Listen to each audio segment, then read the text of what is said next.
चलो कल जो हम लोग पढ़े थे उसको थोड़ा सा रिवाइज कर देते हैं, ठीक है ना। जो हम लोग किसके बारे में पढ़े थे, मानव नेत्र, है ना। तो ये फिगर इम्पोर्टेंट है, आपको याद रखना है, ठीक है ना।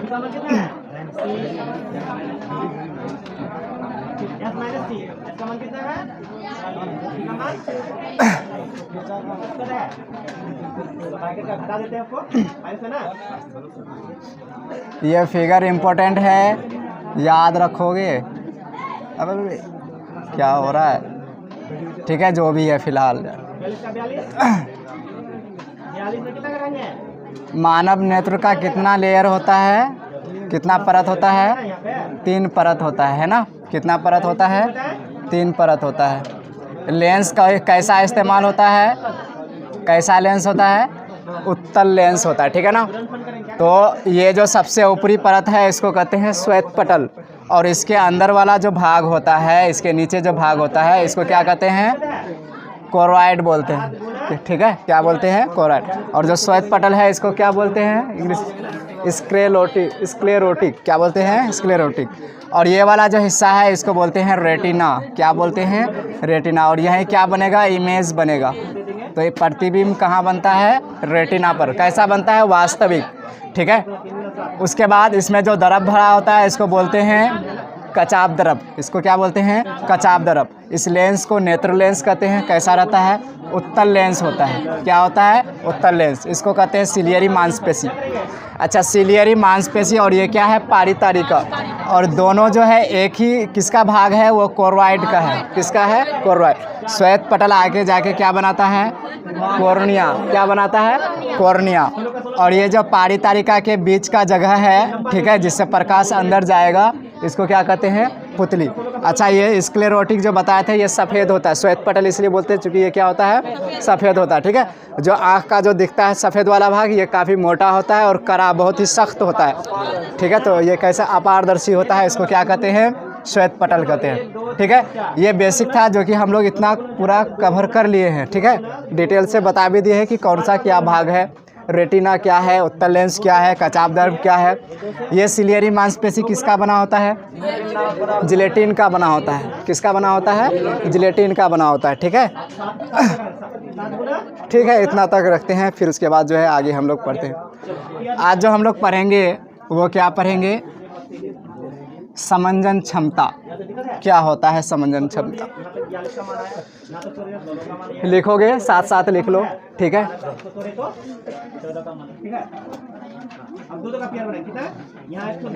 समंजन क्षमता,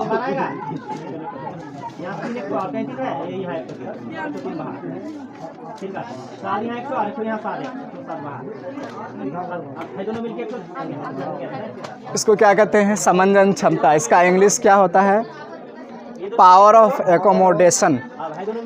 पावर ऑफ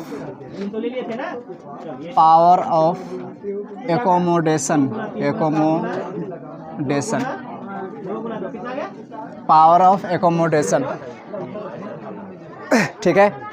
ये जो होता है, ये होता क्या है, देखो, ह्यूमन आई जो है, जो नॉर्मल मानव नेत्र होता है, वो किसी भी वस्तु को, वो अगर कहीं भी रखा हुआ है तो उसको वो स्पष्ट रूप से देख सकता है, ठीक है। अच्छा, कहीं भी दूरी का मतलब ये है कि निकटतम दूरी और जो एक है निकट दूरी, निकटतम बिंदु, और एक होता है अनंत बिंदु, ठीक है। दोनों बिंदुओं के बीच वस्तु अगर कहीं भी रखा जाए तो मानव नेत्र, जो सामान्य मानव नेत्र है, वो आसानी से वस्तु को देख सकता है, ठीक है। उसमें कोई दिक्कत नहीं होगा। अच्छा, हम लोग एक चीज़ देखे हैं, क्या जानते हो कि अगर उत्तल लेंस है, उत्तल लेंस में प्रतिबिंब जब बनाते हैं तो जगह चेंज करने पर इसका प्रतिबिंब का जगह बदलते जाता है। क्या होता है, जगह चेंज हो तो प्रतिबिंब भी क्या होता है, प्रतिबिंब का जगह भी चेंज होते जाता है, ठीक है। अच्छा, जैसे अगर मान लो हम लोग यहाँ पढ़े क्या है, एक F1 पढ़े हैं और एक 2F1 पढ़े हैं, ठीक है ना। और एक क्या पढ़े हो, इधर क्या F2 और इधर 2f2, ठीक है। तो अगर वस्तु अनंत पर है तो हम लोग क्या पढ़े हैं कि इसका प्रतिबिंब यहाँ बनता है, ठीक है, यहाँ कहीं ना कहीं उल्टा बनता है, ठीक है। कहाँ बनता है? f2 पर बनता है, यानी कि फोकस पर बनता है यदि वस्तु कहाँ रहे? अनंत पर रहे, ठीक है, ठीक है। तो अब अगर वस्तु इधर आते जाए तो प्रतिबिंब दूर भागते जाएगा, सिंपल है, ठीक है, यही चीज़ है। क्या मानव नेत्र में ऐसा कोई जगह है? क्या मानव नेत्र का जगह बड़ा है?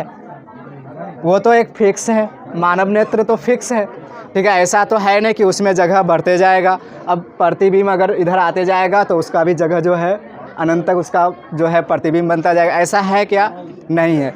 तो आखिर क्या वजह है जो मानव नेत्र जो है अपना प्रतिबिंब एक जगह पर फिक्स रख पाता है? चाहे वस्तु अनंत पर रहे या यहाँ रहे या कहीं भी रहे, वह हमेशा प्रतिबिंब को कहाँ बनाता है? रेटिना पर ही बनाता है। कैसे बना पाता है? सवाल ये है, बना कैसे पाता है? तो उसका एक ही वजह है, जो लेंस है, लेंस की फोकस दूरी को बड़ा छोटा करके, ठीक है, लेंस की फोकस दूरी को बड़ा छोटा, जहाँ जैसे वस्तु है, जहाँ कहीं भी रखा हुआ है। अब इसको जैसे ये लेंस है, लेंस को पता है कि हमको कितना फोकस करना पड़ेगा, ठीक है। अब जब लेंस को पता है कि कितना फोकस करना पड़ेगा, तो मानव नेत्र लेंस में ये पता है कि इसमें सिलियरी मांसपेशी लगा हुआ होगा, यही होता है ना, सिलियरी मांसपेशी लगा हुआ होता है। तो ये सिलियरी मांसपेशी क्या करता है? इसको पता है कि हमें फोकस कितना करना है, ठीक है, लेकिन इसको बढ़ाएगा, लेकिन इसको ताकत नहीं है कि खुद से बढ़े या छोटा करे। तो ये ताकत कौन पैदा करेगा? ये सिलियरी मांसपेशी। तो ये सिलियरी मांसपेशी के द्वारा जो है लेंस का फोकस बड़ा होगा या छोटा होगा, ठीक है, बड़ा होगा या छोटा होगा। इससे वस्तु कहीं पर भी हो, इससे वस्तु कहीं पर भी हो, प्रतिबिंब रेटिना पर बनेगा। समझ में आया? प्रतिबिंब कहाँ बनेगा? रेटिना पर बनेगा। यही चीज़ क्या कहलाता है? समंजन क्षमता कहलाता है। क्या कहलाता है? समंजन क्षमता। समंजन क्षमता का मतलब यह है कि वस्तु किसी भी दूरी पर रहे, उसका प्रतिबिंब रेटिना पर बनना चाहिए, ठीक है, उसका प्रतिबिंब क्या बनना चाहिए? रेटिना पर बनना चाहिए। तो लिखो समंजन क्षमता होता क्या है?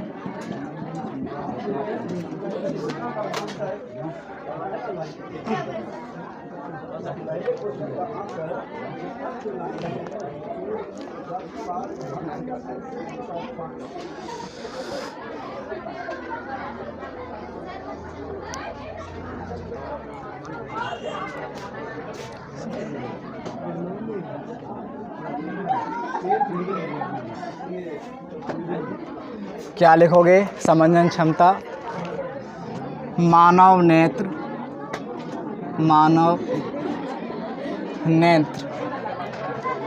नेत्र सिलियरी मांसपेशी के द्वारा, सिलियरी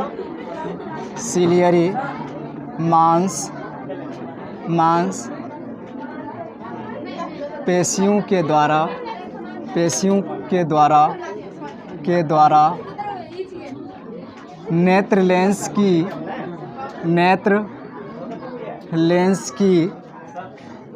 नेत्र लेंस की फोकस दूरी,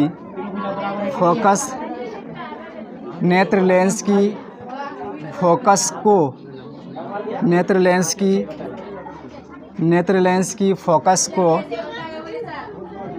एडजस्ट का हिंदी नहीं पता मुझे, ठीक है। मानव नेत्र सिलियरी मांसपेशियों के द्वारा नेत्र लेंस की फोकस को एडजस्ट कर कहीं किसी भी दूरी पर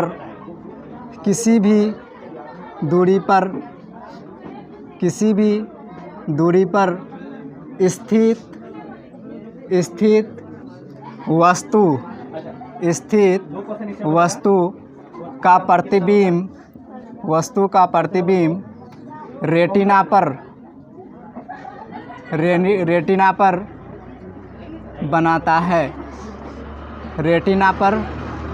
बनाता है। नेत्र की इस क्षमता को समंजन क्षमता कहते हैं। क्या कहते हैं? समंजन क्षमता कहते हैं। समंजन क्षमता कहते हैं। ठीक है, क्या कहते हैं? एक बार मैं पढ़ लूँ। मानव नेत्र सिलियरी मांसपेशियों के द्वारा नेत्र लेंस की फोकस को एडजस्ट कर किसी भी दूरी पर स्थित वस्तु का प्रतिबिंब रेटिना पर बनाता है। नेत्र की इस क्षमता को क्या कहते हैं? समंजन क्षमता कहते हैं। ठीक है, इसको क्या कहते हैं? समंजन क्षमता कहते हैं।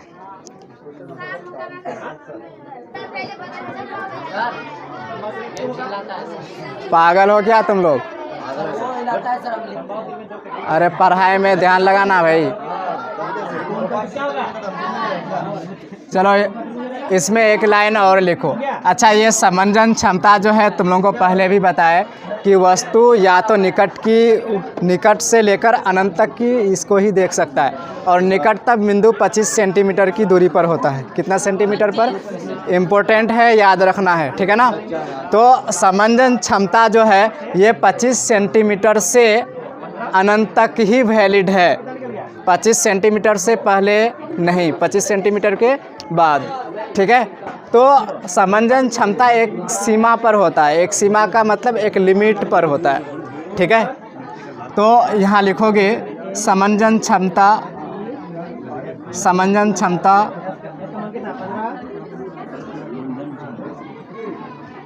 क्षमता की एक सीमा होती है अच्छा, सीमा किसी लड़की का नाम नहीं है। यहाँ सीमा का मतलब है लिमिट। क्या है? लिमिट। समंजन क्षमता की एक सीमा होती है, एक लिमिट होती है। ये लिमिट कितना होता है? 25 सेंटीमीटर से अनंत तक। ठीक है, अनंत तक। तो ये जो समंजन क्षमता की सीमा लिमिट होती है वो कहाँ से कहाँ तक? 25 सेंटीमीटर से अनंत तक। अगर 25 सेंटीमीटर और अनंत के बीच वस्तु कहीं भी रखेंगे तो मानव नेत्र लेंस क्या करेगा? अपना फोकस को एडजस्ट करेगा और उसका प्रतिबिंब कहाँ बनाएगा? रेटिना पर बनाएगा। ठीक है,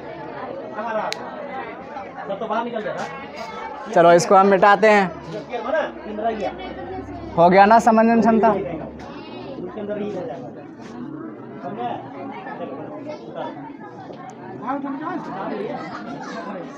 इसको लिखो और क्या?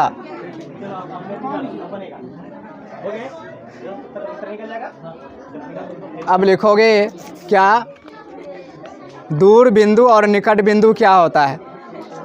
क्या लिखोगे? दूर बिंदु या निकट बिंदु। मेरा रेड मार्कर चलेगा क्या?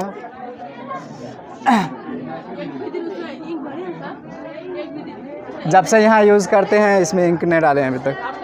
हाँ,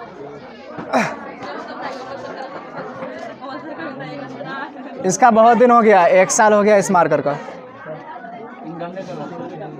इंक डालने का नहीं रहेगा था, मार्कर का। दूर बिंदु। ठीक है, इसको बोलेंगे फार पॉइंट। क्या बोलेंगे? Far point. फार का मतलब क्या होता है? फार का मतलब दूर होता है। ठीक है ना? इसको बोलते हैं फार पॉइंट। फार का मतलब फाड़ना नहीं है। ठीक है, फार मतलब दूर है, फार पॉइंट। ठीक है, इसको कहते हैं दूर बिंदु। क्या बोलते हैं?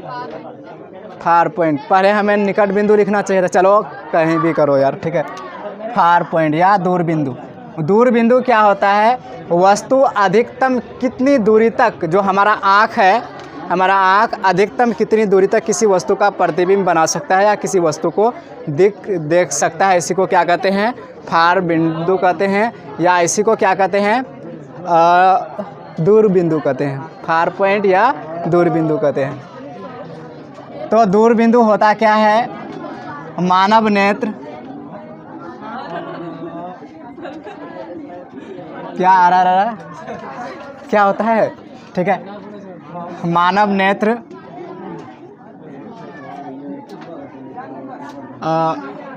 मानव नेत्र क्या करता है रे?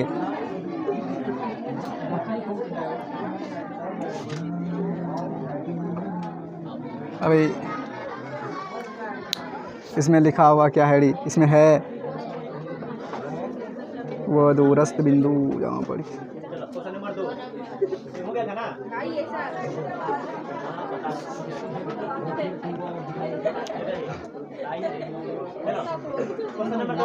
एक समग्र चतुर्भुज AB क्या है? AB CD के क्या है? समांतर है। CD के क्या है? कैसे बनाया? ध्यान दो। इसको जब तक ऑफ करो यार। समांतर है। चलो लिखो तो, ये दिखना भी है। लिखोगे वह दूरस्थ बिंदु, वह दूरस्थ बिंदु, वह क्या?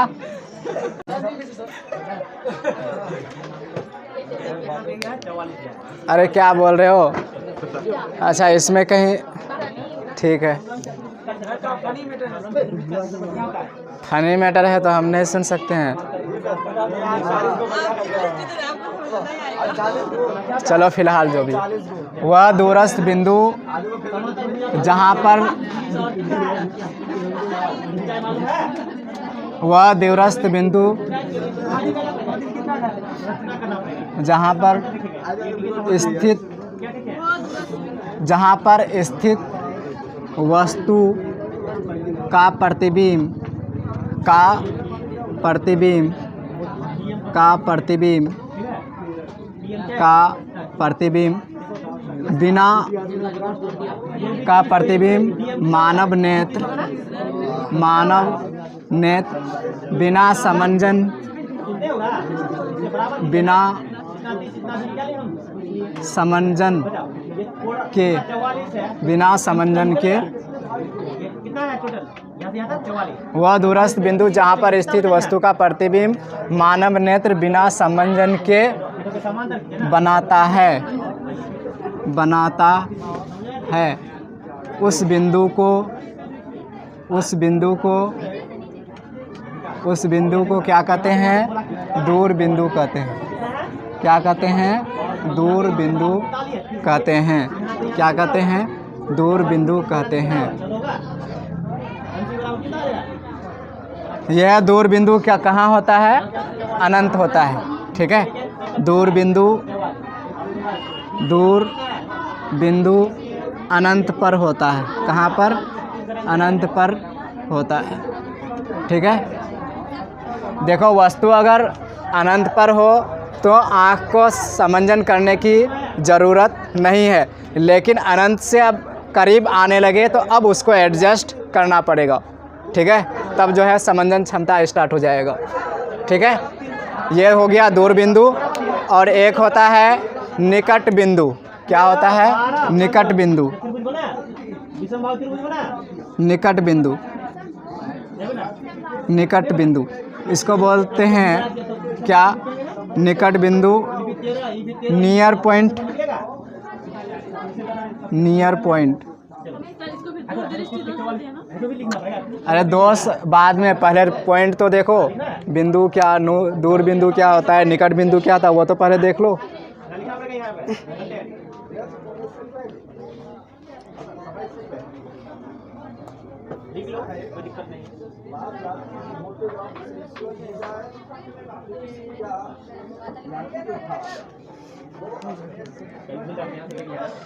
तो वो दूरस्थ बिंदु है तो ये क्या हो जाएगा? निकटस्थ। क्या होता है? निकटस्थ होता है या निकटतम बिंदु होता है? निकटतम कर देते हैं। ठीक है, नियरेस्ट पॉइंट अगर इंग्लिश में बोलेंगे तो। ठीक है, वह निकटतम, वह निकटतम बिंदु, वह निकटतम बिंदु जहाँ पर, जहाँ पर स्थित, स्थित वस्तु का प्रतिबिंब, वस्तु का प्रतिबिंब, वस्तु का प्रतिबिंब मानव, मानव नेत्र मानव नेत्र समंजन की क्रिया द्वारा। अच्छा, यहाँ समंजन की क्रिया होगी, समझ में आया? क्योंकि जब लास्ट में अनंत में रहता है तो अब हमें कुछ करना नहीं पड़ता है, जैसे नज़दीक आते आता है तो एडजस्ट करना पड़ता है, ठीक है। तो जब निकटतम में बात करेंगे तो यहाँ समंजन की क्रिया होगी। तो मानव नेत्र समंजन की क्रिया द्वारा, समंजन की क्रिया द्वारा वह निकटतम बिंदु जहाँ पर स्थित वस्तु का प्रतिबिंब मानव नेत्र समंजन की क्रिया द्वारा बनाता है उस बिंदु को क्या कहते हैं? इस बिंदु को निकट बिंदु कहते हैं। क्या कहते हैं? निकट बिंदु कहते हैं, निकट बिंदु कहते हैं, ठीक है। अच्छा, निकट बिंदु कितना दूरी पर होगा? निकट बिंदु कितना होता है? 25 सेंटीमीटर। दूर बिंदु अनंत पर। निकट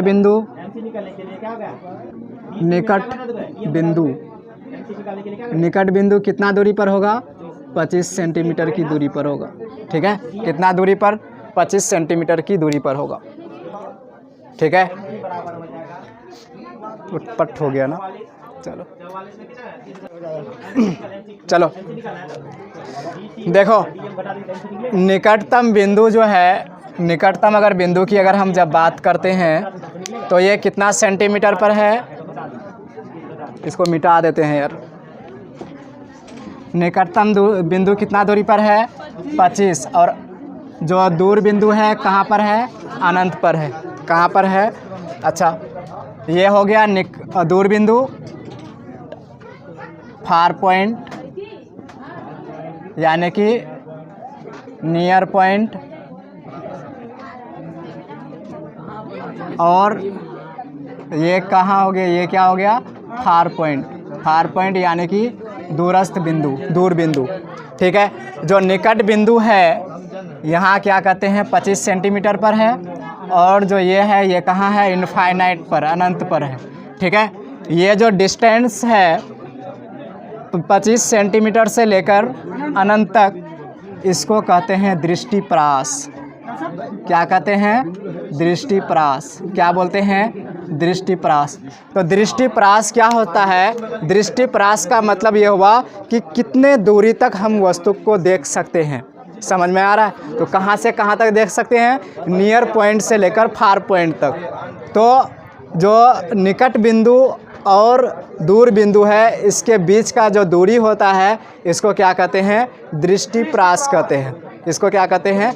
दृष्टिप्रास। तो लिखो दृष्टिप्रास क्या होता है? दृष्टिप्रास, ठीक है। क्या लिखना है? दृष्टिप्रास, ठीक है। नहीं लिखना नहीं है, क्या करना है फिर? नहीं लिखोगे तो? अरे मैं वो समझाने के लिए लिखा यार, ठीक है। लिखो दृष्टिप्रास क्या होता है।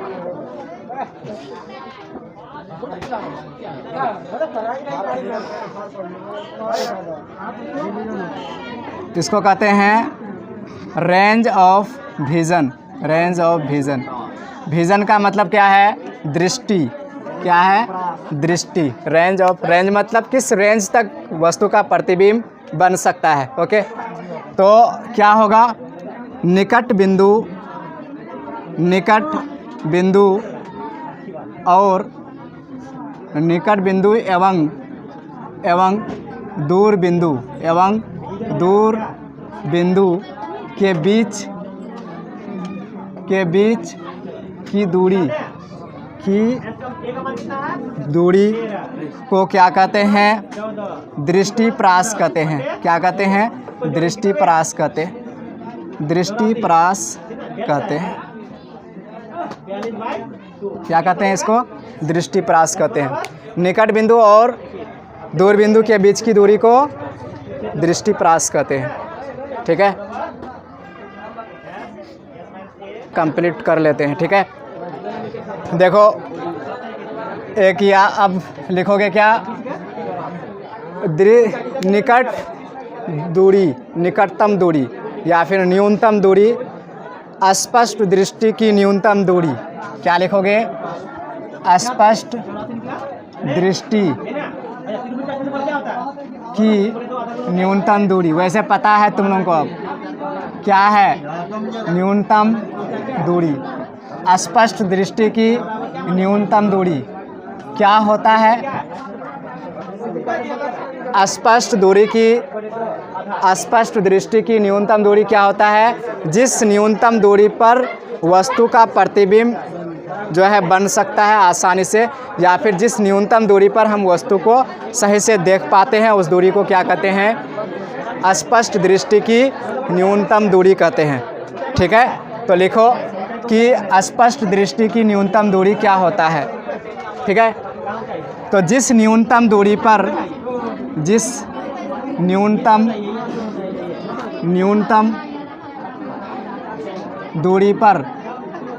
दूरी पर आँख वस्तु को आसानी से देख पाता है,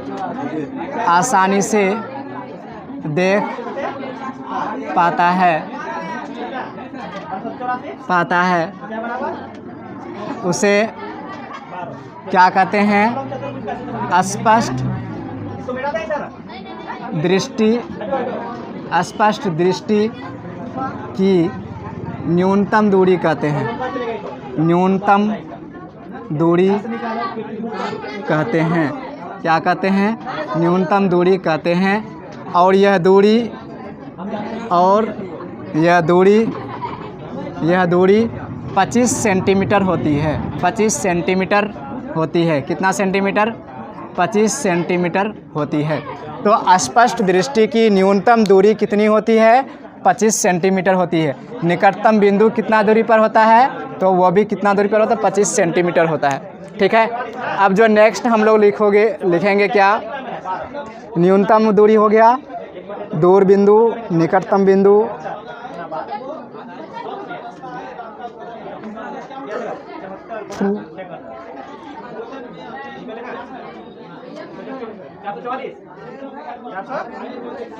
यही है ना?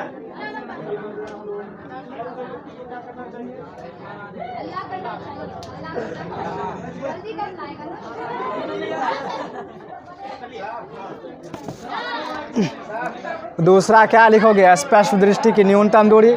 तो दूसरा लिख सकते हो कि अधिकतम दूरी, है कि नहीं? लिख भी सकते हो, नहीं भी, चलो लिख ही लो, क्या दिक्कत है। स्पष्ट दृष्टि की अधिकतम दूरी, क्या? अधिकतम दूरी। यह अधिकतम दूरी क्या होगा भाई? अनंत होगा। ठीक है, क्या होगा? अनंत होगा। तो जिस अधिकतम दूरी पर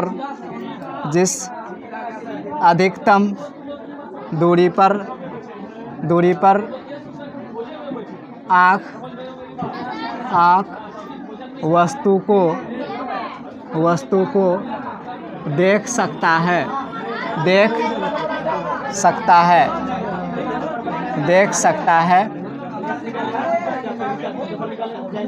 उसे क्या कहते हैं? स्पष्ट दृष्टि की अधिकतम दूरी कहते हैं। क्या कहते हैं? अधिकतम दूरी कहते हैं। और यह दूरी कितना होता है? अनंत। और यह दूरी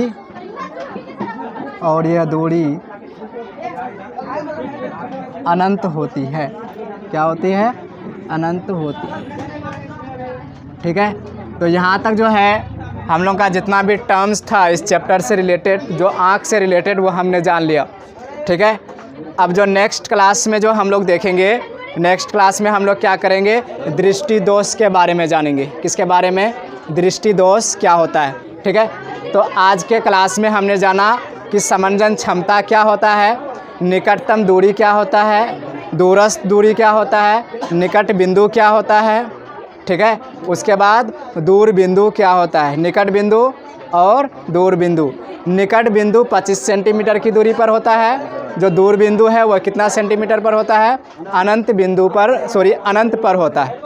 ठीक है, एक पॉइंट और, जब वस्तु अनंत पर हो तो समंजन की क्रिया नहीं होगी, जब वस्तु निकट बिंदु पर हो तो यहाँ समंजन की क्रिया होगी। ठीक है, तो समंजन की क्रिया में क्या होता है कि नेत्र लेंस अपना फोकस दूरी को एडजस्ट करता है कि नहीं, क्या करता है, एडजस्ट करता है।